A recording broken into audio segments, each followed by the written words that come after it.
सुना है बरसात अपने साथ सब कुछ बहा कर ले जाती है, किसी गरीब का घर और किसी की जान।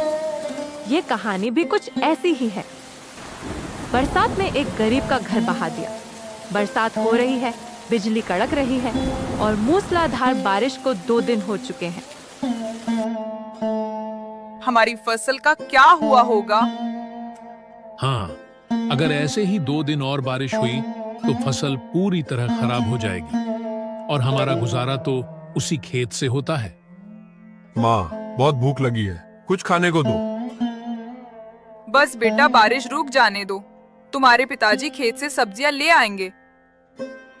बिट्टू भी भूख से परेशान था। मैं क्या करूं, मीना, मुझसे भी बच्चों की ये हालत देखी नहीं जा रही। पर बारिश थी कि रुकने का नाम ही नहीं ले रही थी। कुछ दिन और ऐसे ही गुजर गए, फिर धीरे धीरे बारिश थम गई। रघुनाथ तुरंत खेत की ओर जाने लगा।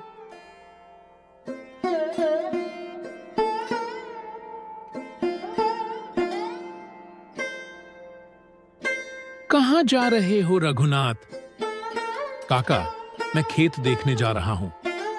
अरे, तुम्हारा खेत तो पूरा डूब गया है, अब तो वो तालाब बन चुका है। रघुनाथ दौड़कर खेत पहुंचा और सच में वहां खेत की जगह पानी का तालाब था। वो मायूस होकर एक पेड़ के नीचे बैठ गया। अब मैं क्या करूं? यही तो मेरा एक सहारा था। 2 दिन बाद मकान मालिक रामचंद किराया लेने आने वाला था। हमारी सारी फसल खराब हो गई। रघुनाथ घर लौटा और बोला, मीना, हमारी सारी फसल खराब हो गई, अब क्या होगा? चिंता मत करो, आप सेठ जी से मदद मांग सकते हो। नहीं मीना, उनका पहले से ही पैसा देना बाकी है। फिर भी एक बार कोशिश करो, शायद हाल सुनकर मदद कर दें। रघुनाथ हिम्मत जुटाकर सेठ जी के पास पहुंचा। नमस्ते सेठ जी। हाँ रघुनाथ, बताओ किस काम से आए हो? सेठ जी, इन दिनों जो भारी बारिश हुई उससे मेरी सारी फसल बर्बाद हो गई, तो इसमें मैं क्या कर सकता हूं? सेठ जी, थोड़ा सा उधार दे दीजिए। रघुनाथ, तुम्हारा पहले से ही बहुत कर्ज बाकी है। सेठ जी, इस बार की फसल में सच में आपके पैसे चुका दूंगा। देखो रघुनाथ, ये तो हद हो गई, ऊपर से पैसे मांगने आ गए। जाओ यहां से, वरना मजबूरन सख्ती करनी पड़ेगी।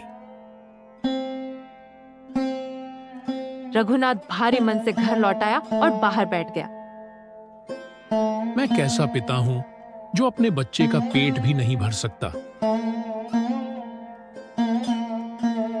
इतने में मकान मालिक रामचंद अपने आदमियों के साथ आया।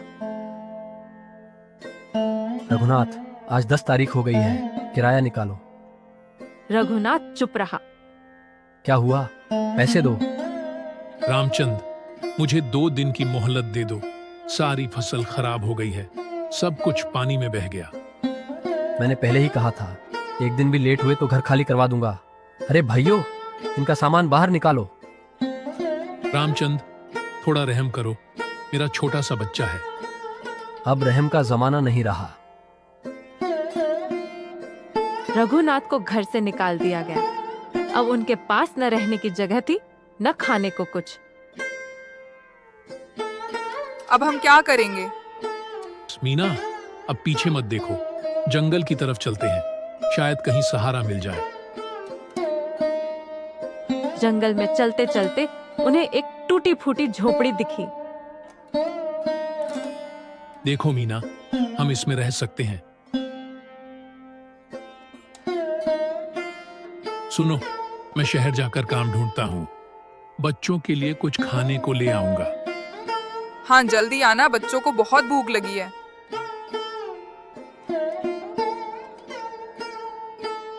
वो एक अमीर सेठ के पास पहुंच जाता है।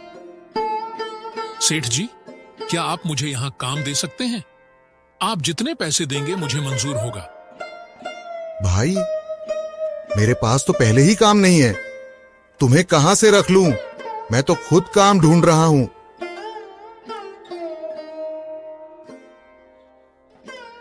इधर झोपड़ी में बेटा रोहन भूख से कमजोर हो गया था, बस बेटा पिताजी आते ही होंगे। लेकिन देर होती गई और रघुनाथ वापस नहीं आया। रोहन, बेटा क्या हुआ? कुछ बोलो। रोहन की तबीयत बिगड़ने लगी।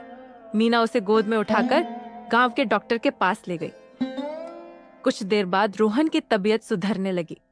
मीना उसे लेकर झोपड़ी लौटी। अरे मीना, तुम दोनों कहाँ चले गए थे? मीना ने सब हाल सुना दिया। रघुनाथ ने खुशी से कहा, मीना, मुझे काम भी मिल गया है। और इस तरह रघुनाथ का परिवार फिर से सुख शांति से जीवन बिताने लगा।